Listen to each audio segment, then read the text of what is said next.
stakeholders of the transport industry, the Ministry of Energy, the Ministry of Transport, and I have the following to say. Over the past few weeks, many families, businesses, farmers, and transport operators have felt the pain of rising fuel prices. I fully understand the frustration and the burden this has placed on households and on the cost of living across the country. As President, I want to speak to you honestly and directly about why this is happening, what the government is doing, and why we must face this challenge together as one nation. The truth is this: Kenya is facing the effects of global fuel crisis caused by the ongoing conflict in the Middle East. This is not a crisis affecting Kenya alone.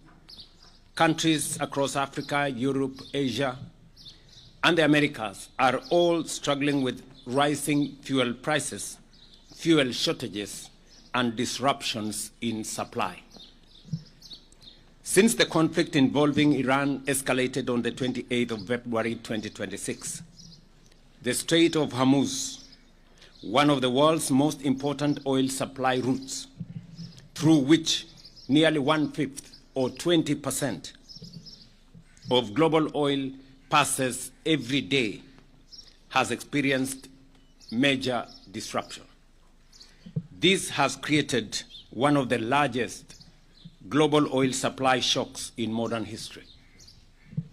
Within just weeks, global fuel prices rose sharply, with increases and prices increasing by 54% for super petrol, 118% for diesel, and 126.4% for kerosene.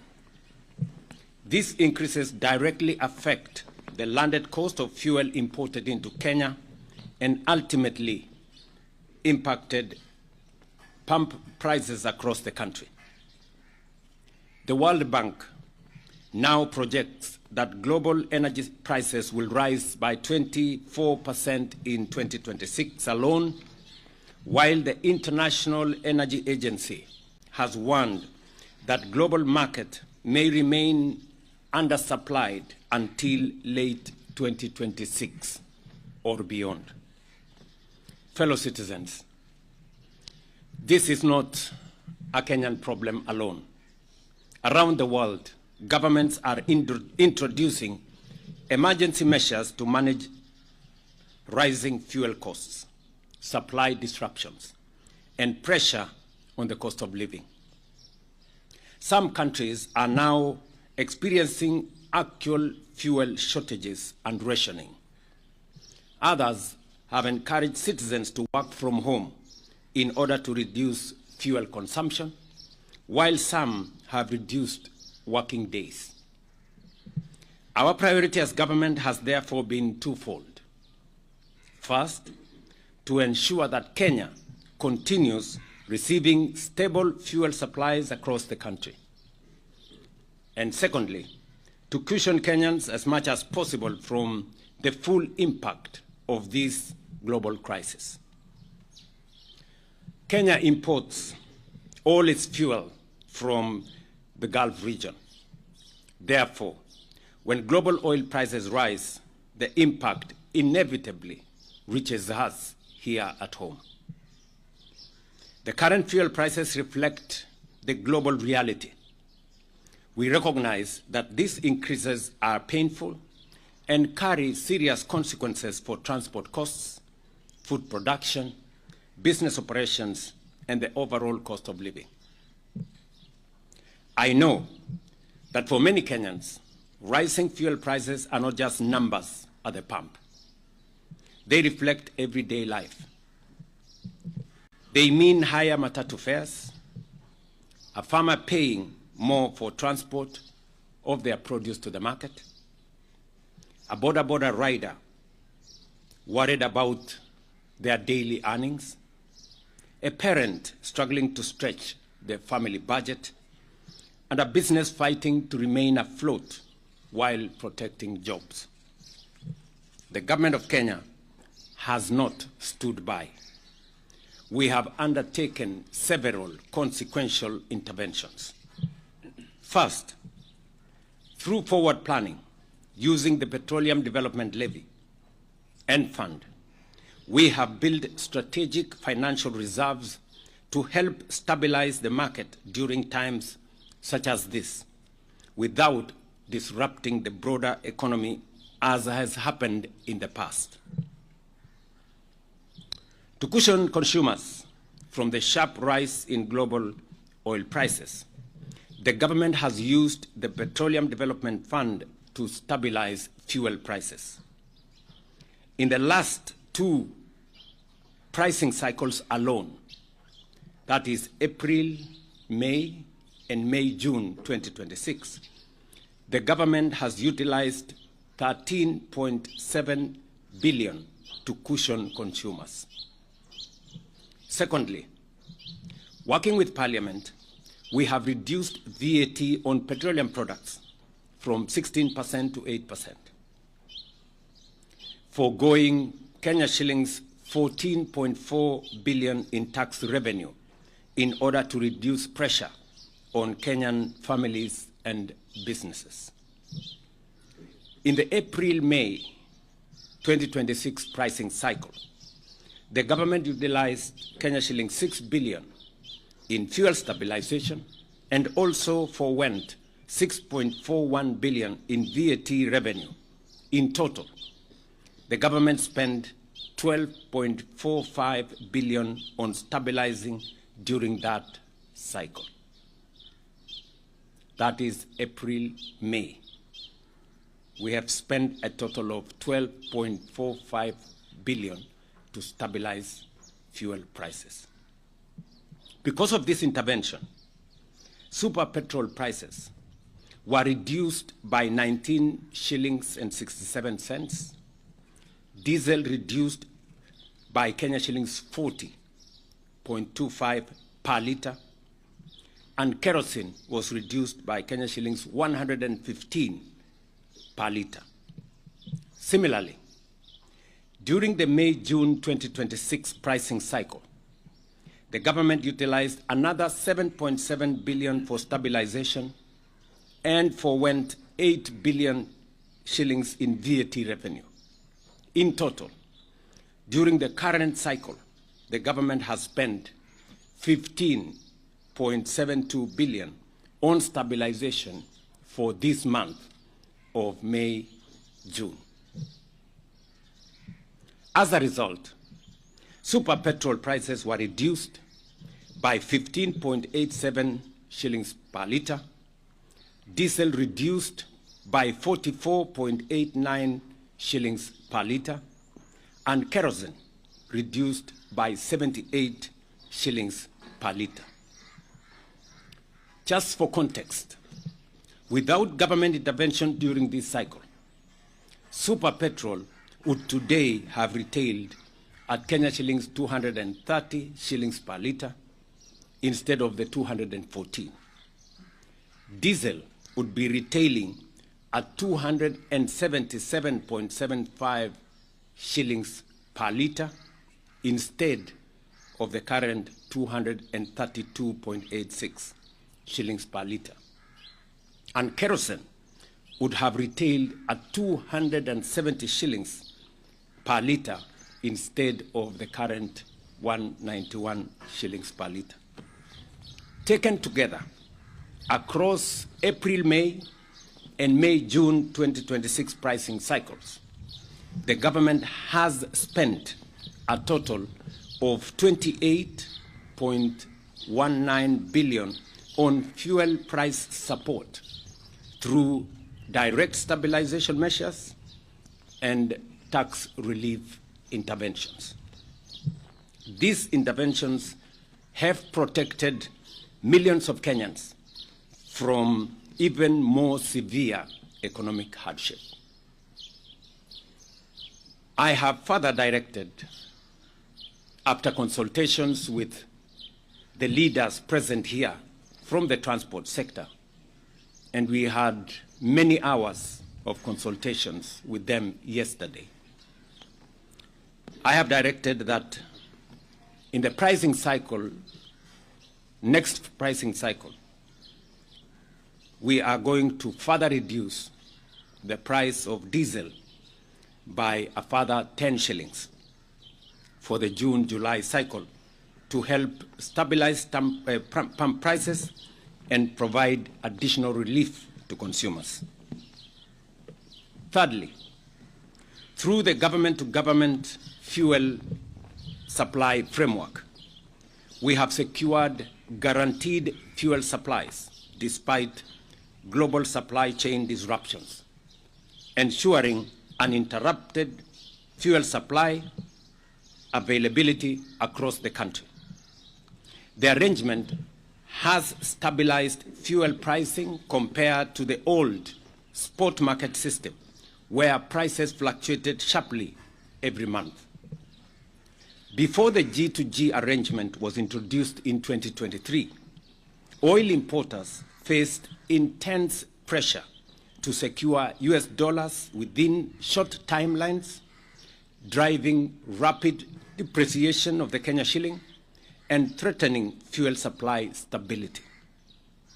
By easing pressure on foreign exchange demand and ensuring predictable supply terms, the framework has protected the economy during the crisis as the one we have now. Without it, the country's situation, I tell you, would be much worse. And I want you people to talk to oil marketers. They will explain to you the kind of situation that was there in 2022 when we had a crisis like the one we have. Without a guaranteed supply, without the framework we have built, there would be a major crisis of foreign currency, and there would be a major crisis of supply. The G2G arrangement has guaranteed supply, even when we have disruptions, and has also made it possible for us to pay on terms that does not put pressure on our dollar reserves. I know there are those who are trying to turn this global crisis into politics. People seeking to exploit public pain for political gain, making reckless claims and pretending there are easy options. But leadership requires honesty, not political opportunism or playing populist politics. The reality is that no country can completely escape the global oil shock of this magnitude. Even advanced economies with far greater financial resources than Kenya are facing similar challenges. There are those asking government to remove all taxes and levies on fuel immediately. But we must ask ourselves honestly, if we stop collecting these revenues entirely, what public services shall we stop funding? Do we go back to the spectacle of stalled road projects that had become a hallmark across our country? Do we stop the fertilizer subsidy that is enhancing food security? Do we cut the security budget that helps us secure our borders, combat criminal gangs, and protect citizens? Surely, our hospitals and schools must continue to function, and we must continue to fund them. These are not easy decisions. Leadership requires us to make responsible decisions not only for today, but also for the long-term stability of our economy and our country. Because we do not know how long this crisis will continue, or whether prices may even rise further in the months ahead, we must act with care, responsibility, and sustainability in our mind. Fellow citizens, every nation facing this crisis is being forced to make sacrifices. Kenya too is making sacrifices, but they must be fair, responsible, and sustainable. Our responsibility as government is to solve today's problem without creating a bigger problem tomorrow. Our duty is to protect Kenyan families today while ensuring long-term stability of our economy. That is why government continues to review every possible measure to reduce pressure on citizens while safeguarding the economic stability of our country. We are engaging stakeholders across the transport sector, agriculture, industry, and business community to develop practical interventions aimed at reducing the impact on livelihoods and economic activity.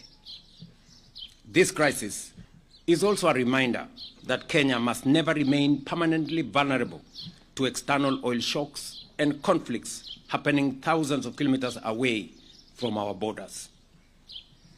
Therefore, the Government of Kenya, working together with our East African partner states and the private sector, is determined to bring into production our oil reserves and resources in Turkana and across the East African region, alongside the development of a regional refinery to reduce our vulnerability to disruptions beyond our control.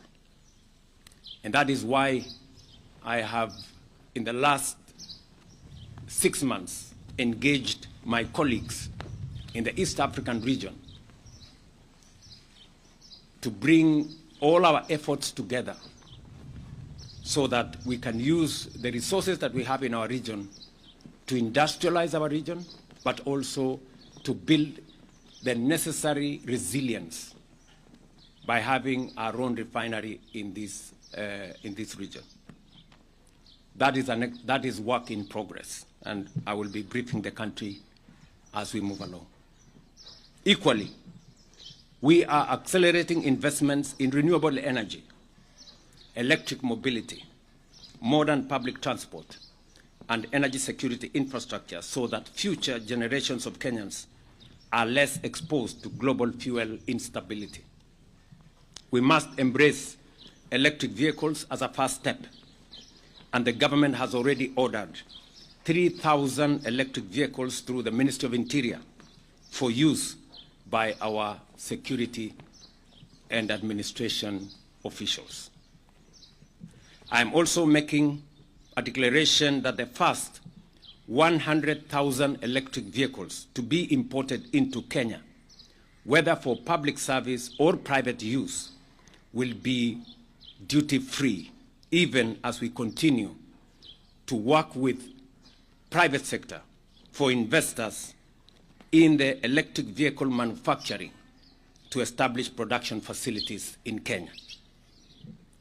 This is not only about overcoming the current crisis, but also about building a more self-reliant, resilient, and economically secure Kenya for generations ahead. I, however, wish to assure the country that there is no fuel shortage in Kenya.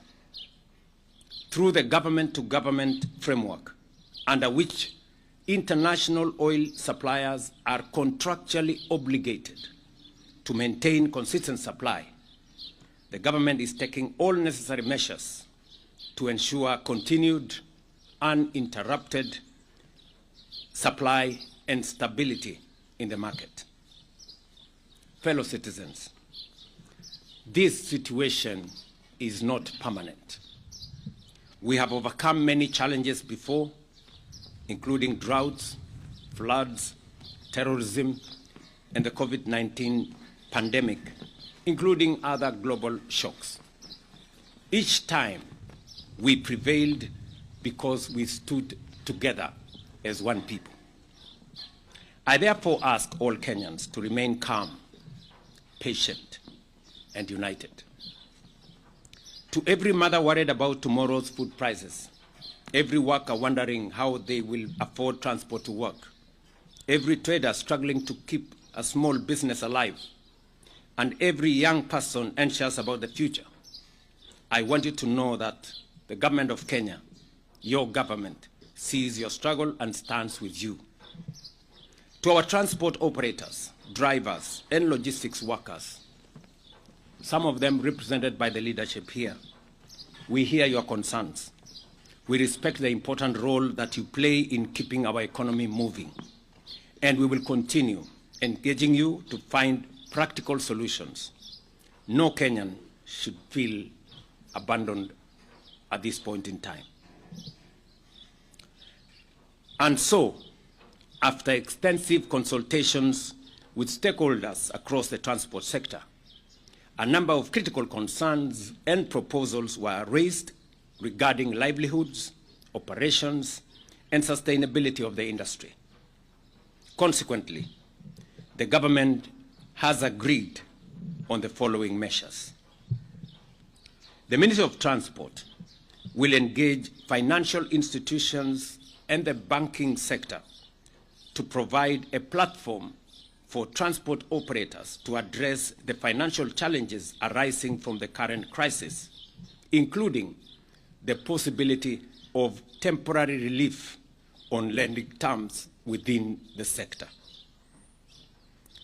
Many of the good people standing behind me have vehicles, transport vehicles on loan from some of the financial institutions. The government of Kenya, through the ministry, is going to engage those financial institutions so that we can seek some relief for our transport sector as we all face the crisis ahead of us.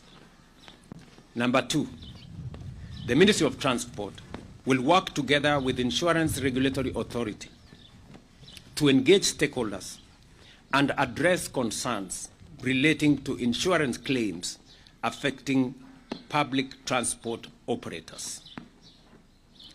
There is a big issue about transport operators, despite having insurance covers for their vehicles and passengers, end up paying bills when accidents occur and insurance companies go scot-free. This is a concern we must address so that an insurance cover has to mean something when it is paid for by our transporters. I have further directed that an immediate review of both the Insurance Act and the Auctioneers Act be undertaken to conclude within the next 3 months in order to establish a more responsive and fair framework for players within the sector. The Ministry of Transport, through the National Transport and Safety Authority, will engage transport network companies and drivers operating under the digital taxi platforms with a view to immediately implementing regulations on a minimum taxi fare and resolving the long-running disputes affecting the ride-hailing sector. The people in that space sometimes work for 16 hours to be able to make ends meet. There is need for urgent regulations that have already been developed, and I have instructed the ministry to work with the stakeholders to make sure that those regulations are implemented so that we can streamline the whole digital taxi platform. Recognizing the important role of creativity and self-expression within our transport culture, I have also directed the NTSA to facilitate an enabling environment for matatu operators to continue utilizing artwork and graffiti on their vehicles in a manner that upholds safety and respect for other road users. The industry is telling me that they have been told they must remove all graffiti from their matatus. And I'm asking myself why. the government will continue engaging stakeholders across the transport sector to develop practical and sustainable solutions that protect livelihoods and support economic activity. I therefore ask all Kenyans to remain calm, patient, and united. Let us reject division, fear, and misinformation. While every citizen has a right to express their concerns, collectively, we must reject hooliganism and all forms of violence that lead to the loss of lives, property, disrupting livelihoods, and undermining our economy. Let us use fuel responsibly, support one another, and protect our economy during this period. We will continue keeping the nation informed and doing everything possible to protect Kenyan families, businesses, and jobs. We must confront this challenge in the same spirit of unity, resilience, and national resolve that has carried Kenya through difficult moments before. Ladies and gentlemen, I know together, united, we shall overcome. May God bless you, and may God bless the Republic of Kenya. Asanteni sana. Naamini taarifa hiyo niliyotoa kwa niaba ya serikali baada ya mazungumzo na hawa viongozi wa sekta yetu ya uchukuzi ama transport. Tumefanya mkutano jana jioni wa muda, na tumekubaliana ya kwamba mahali tulipo leo kama taifa ni sote sisi tuungane, tushirikiane na tufanye yale ambayo yatasaidia kuhakikisha kwamba biashara zetu zinaendelea, maisha ya Wakenya inazidi kuendelea mbele pasipo na matatizo yale yalipo, lakini kwa pamoja tukiungana tunaweza kukabiliana na matatizo haya. Nimewashukuru viongozi hawa kwa kushirikiana na serikali na kufanya kazi pamoja na sisi kutafuta suluhisho ya yale mambo ambayo yako wakati huu, hasa kwa sababu ya matatizo ya bei ya mafuta kupanda kwa sababu ya vita zilizoko sehemu zingine. Na nimewashukuru hawa viongozi kwa kujitolea na kuungana pamoja na sisi kutafuta haya interventions ambayo tumekubaliana pamoja na wao. I want to thank the leadership here of the transport sector for their patriotism and believe that when we meet together, we can always find solutions for the challenges that we face as a nation. And therefore, thank you very much to all you guys, to the ministers who are here, who have engaged on this matter. And as I have said, we will continue to inform the country as we take steps. We are also pursuing dialogue and diplomatic means in the international community to try and bring this whole situation to a stop so that we can continue our lives. And we are hopeful that the days to come are going to be better than where we are today. So asanteni sana. Sijui kama ndugu zetu, somebody wants to say something? Thank you very much, Your Excellency.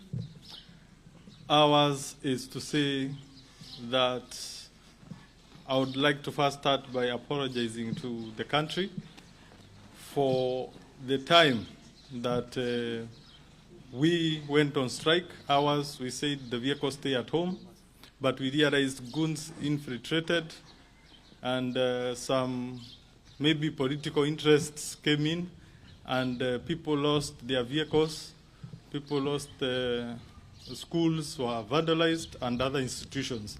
That was not us, and that's why we saw it best to go for negotiations. And as a result of the negotiations, His Excellency has been kind enough to give us what we've cried for since independence, the review of the insurance. So I will not dwell to what the Excellency talked about. The auctioneers, everybody who has a vehicle knows what is happening to us. We've lost more than enough. People have died because of stress and pressure. Na yetu ni kushukuru kwa sababu we've moved a step in the best direction as an industry. Lastly, there were many things that we discussed. We've been given CS for transport so that we go and complete all the other pending issues. We've maybe he did not have enough time to talk about it, His Excellency, but the buses were being disturbed, and they have been waived from going to way bridges, okay, and many other things. So ours is to say that we go to work, and we hope that by the next cycle, we will get even better than the 10 shillings. So thank you very much, Your Excellency. Thank you, His Excellency, the President of the Republic of Kenya. As the transport sector, we are happy with what you've come up with, and we are going to support the government. The government belongs to us. We want to thank the governor of Nairobi, because we know that the county of Nairobi lost a lot of money, and we agreed with him that we have to work together to make sure that everything is going to work. So we want to thank the government. We want to thank the president. We know he has sorted out a lot of our issues, which has been pending for long. The issue of 14-seater within Nairobi and Mombasa, he has sorted it out. We know very well within Mombasa we do not have new vehicles, we have old vehicles. We know what has been happening. Our people has been taking vehicles from Somali and Tanzania, the old vehicles, to bring them here. They are not paying duty. So we welcome that, His Excellency. We are going to work with your government. We, all of us, we are Kenyans. We want peace in this country, and we want to be united so that we can move forward. When the president talked about Singapore, to me, I've seen it's a reality. So let's put politics aside. Politics will come 2027. Let's build our country. Thank you.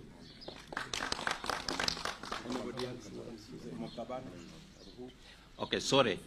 We want to say something. We've called off the strike. We had suspended the strike, but we've called it off. So we will not have strike next week. We are going to work. Thank you. Your Excellency, ours is to say thank you. My name is Edwin Smukabana, Chairman of Federation of Public Transport. Mine today is very little, is to announce to all our members, especially our investors and drivers and conductors, that after these good deliberations we have had with His Excellency, we are saying that the strike that we had suspended has been called off fully, and we are hoping that this will take immediate effect. Everybody to return the vehicles on the road, and for the entire country to understand that I think there is an economy here to save, and we are all looking forward to His Excellency to ensure that he drives the agenda of public transport. We have been promised a lot of things, including the electric motor vehicle.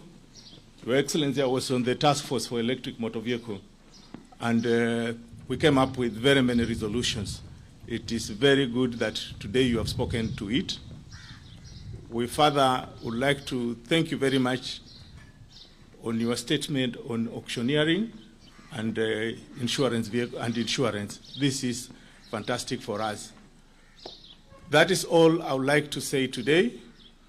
For wananchi, please bear with us. I think the economy comes first. Thank you very much.